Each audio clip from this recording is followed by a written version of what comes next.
महाराष्ट्राच्या सत्ता संघर्षाचा निकाल जो आहे तो 11 किंवा 12 मेला येईल अशी शक्यता आता घटनातज्ञांकडून वर्तवली जात आहे। आपल्यासोबत घटनातज्ञ असीम सरोदी जी आहेत त्यांच्याकडनं या सगळ्याबाबत जाणून घेणार आहोत। सर, स्वागत आहे तुमचे TV9 मराठीमध्ये। गेल्या अनेक दिवसांपासून जो सत्ता संघर्षाचा महाराष्ट्राच्या दिल्लीत जो सगळा प्रकरण चालू आहे त्याचा निकाल आता 11 किंवा 12 मेला येण्याची शक्यता जी आहे ती वर्तवली जाते। काय नेमकी शक्यता आहे, कशावर ही सगळी शक्यता वर्तवली जाते? साधारणतः कर्नाटकचं जे मतदान आहे ते 10 तारखेला आहे आणि त्याच्यानंतर 11-12 हे दोनच वर्किंग डे आहेत, जेव्हा जस्टिस M.R. शाह हे स्वतः असणार आहेत। 15 तारखेला ते रिटायर्ड होणार आहेत। त्यामुळे 15 तारखेला साधारणतः सेरेमोनियल बोर्ड असतो, तेव्हा काही खूप कामकाज होत नाही आणि त्यांना सेंड ऑफ देण्यात येतो। तर म्हणून 15 मेला निकाल लागण्याची शक्यता कमी आहे, पण 11 किंवा 12ला तो जास्त लागू शकतो अशी शक्यता आहे। आणि आता त्याच्यापेक्षा जास्त विलंब केला जाऊ शकत नाही, कारण की जर 5 न्यायाधीशांच्या घटनापीठातील एक जण निवृत्त होणार असेल तर त्यांची सही आणि त्यांचं अस्तित्व सुप्रीम कोर्टाचे जज म्हणून त्यावेळेस असणे आवश्यक आहे। आणि म्हणून 11 किंवा 12ला महाराष्ट्राच्या सत्ता संघर्षाच्या संदर्भात निकाल लागेल। सर, अशी काही लिस्ट वगैरे न्यायालयाकडून जारी करण्यात आलेली आहे का की महाराष्ट्राच्या सत्ता संघर्षावर या दिवशी सुनावणी होईल, की किंवा अशी शक्यता काही आहे का की उद्या एक दिवस आधी ती लिस्ट येत असते? असं काही हालचाली सर्वोच्च न्यायालयात सुरू असल्याचं तुम्हाला जाणवलं? 10 तारखेला संध्याकाळी साधारणतः बोर्ड डिक्लेअर होईल आणि तेव्हा आपल्याला कळेल की 11 तारखेला निकाल आहे की नाही, नाहीतर मग 12 तारखेला तो असेल। सर, या वेळेस ज्यावेळेस सुनावणी सगळी झाली होती, दोन्ही पक्षाचं म्हणणं जे आहे ते सर्वोच्च न्यायालयाने ऐकून घेतलं होतं, निकाल राखीव ठेवण्यात आला होता।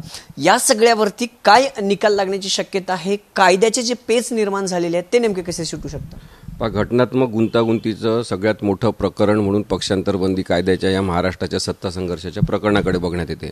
यापूर्वी इतक्या मोठ्या प्रमाणात घटनाबाह्यता कधी पक्षांतर बंदी कायद्याच्या संदर्भात झाली नव्हती आणि त्यामुळे हा निर्णय महाराष्ट्रालाच नाही तर पूर्ण देशाच्या पक्षांतर बंदी कायद्याच्या संदर्भात महत्त्वाचं न्यायालयीन भाष्य करणारा निकाल असणार आहे। आता याच्यामध्ये सगळ्यात मोठी शक्यता हीच आहे की न्यायालय म्हणेल की संविधानिक दृष्टिकोनातून विधानसभा आणि न्यायालय यांच्यामध्ये एक कॉन्स्टिट्यूशनल रेषा आखण्यात आलेली आहे आणि त्याच्यामुळे सेपरेशन ऑफ पॉवर्सच्या तत्वानुसार आम्ही त्यांच्या कामामध्ये लुडबुड करू शकत नाही आणि म्हणून विधानसभेच्या अध्यक्षांनी हा प्रश्न सोडवावा अपात्रतेच्या संदर्भातला, असं म्हणून त्यांच्याकडे ते प्रकरण पाठवलं जाऊ शकते। आता याच्यामध्ये हा मुद्दा असणारच आहे की नरहरी झिरवळ हे उपाध्यक्ष असताना अध्यक्षाचा कारभार ते पाहत होते, अध्यक्ष तेव्हा नव्हते। आता राहुल नार्वेकर अध्यक्ष आहेत, मग तेव्हा जे अध्यक्ष नव्हतेच त्यांच्याकडे पाठवायचं की नाही हा प्रश्न निर्माण होणार। पण या संदर्भात सुद्धा निर्णय घेताना सुप्रीम कोर्टाला मोठं स्पष्टीकरण द्यावं लागेल की राहुल नार्वेकरांनी ते प्रकरण का हाताळावं। आता तसं जर झालं तर राहुल नार्वेकरांनी किती दिवसात या प्रकरणी सुनावणी घ्यावी, सगळ्यांचं म्हणणं ऐकून निर्णय घ्यावा, याबद्दल मात्र न्यायालय नक्कीच निर्देश देऊ शकेल। कारण की जी एक आपण गुन्हेगारी खोडसाळपणा सातत्याने झालेला पाहतो या प्रकरणामध्ये, तिथे जेव्हा घटनात्मक तरतूद स्पष्ट नसते की किती दिवसात निर्णय घ्यायचा, तर मग त्याला किती विलंब लावला जाऊ शकतो आणि मग परत बेकायदेशीर किंवा घटनाबाह्य आहे का असा प्रश्न पडणारं सरकार त्याच्यानंतर कायम राहू शकते।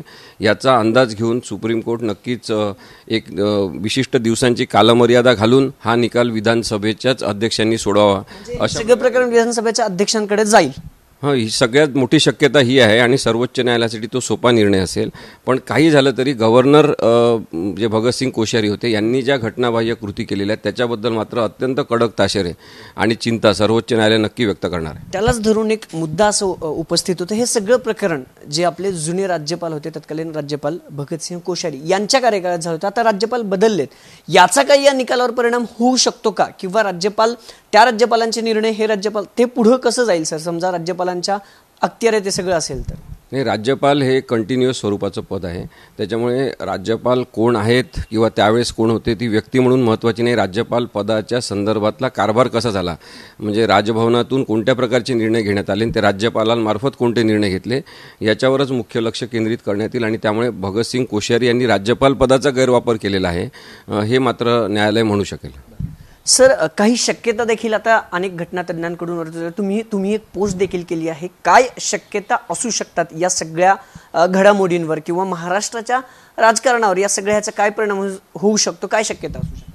पण सगळ्यात मोठी शक्यता आहे की विधानसभेच्या अध्यक्षांकडे हे प्रकरण पाठवलं जाईल, ही सगळ्यात पहिली मोठी शक्यता आहे। दुसरी शक्यता आहे की भगतसिंग कोश्यारी यांनी बहुमत चाचणीचा जो निर्णय घेतला तो कशाच्या आधारे घेतला हा मुद्दा महत्त्वाचा ठरून त्यांनी बहुमत चाचणीचा जो आदेश किंवा निर्णय घेतला होता राज्यपाल म्हणून, तो निर्णयच रद्द केला जाईल.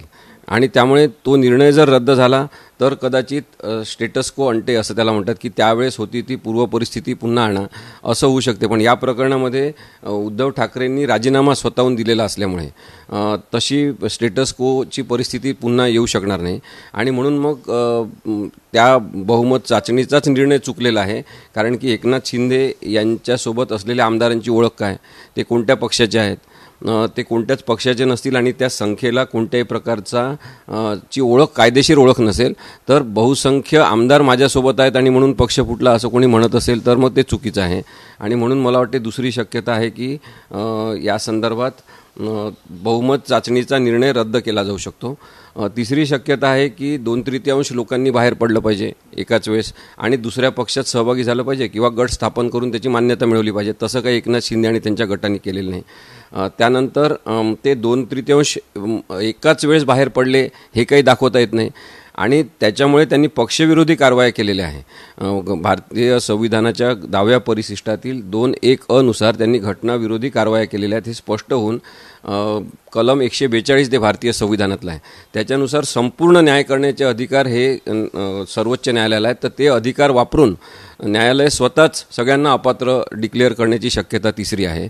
आणि चौथी शक्यता जी धूसर आहे, अस्पष्ट आहे, ते होईल की नाही माहिती नाही, पण ती शक्यता आहेच की जर न्यायालयाने असं ठरवलं की हा अत्यंत गुंतागुंतीचा संविधानिक प्रश्न निर्माण झालेला आहे आणि त्यामुळे 7 न्यायाधीशांच्या न्यायपीठाकडे, घटनापीठाकडे हे प्रकरण पाठवायला पाहिजे, तर कदाचित आणखी एक जास्त काळ, काही महिन्यांचा, एकनाथ शिंदेंना मुख्यमंत्री म्हणून आणि सरकारला सुद्धा मिळेल आणि मग 7 न्यायाधीशांचं घटनापीठ स्थापन होऊन त्या संदर्भातली कारवाई होऊन प्रकरण पुन्हा सुनावणीसाठी घेण्यात येईल, अशी एक चौथी शक्यता आहे.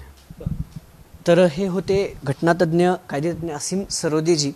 जो राज्याच्या सत्ता संघर्षाचा निकाल आहे तो 11 किंवा 12 मेला येईल तशी शक्यता आहे. 4 शक्यता देखील त्यांनी वर्तवली आहेत. खरं तर काय होतं हे सगळं प्रकरण विधानसभा अध्यक्षांकडे जातं का किंवा ते पुन्हा 7 न्यायालयांच्या घटनापीठापुढे, खंडपीठापुढे जातं का हे पाहणं आता महत्त्वाचं ठरणार आहे.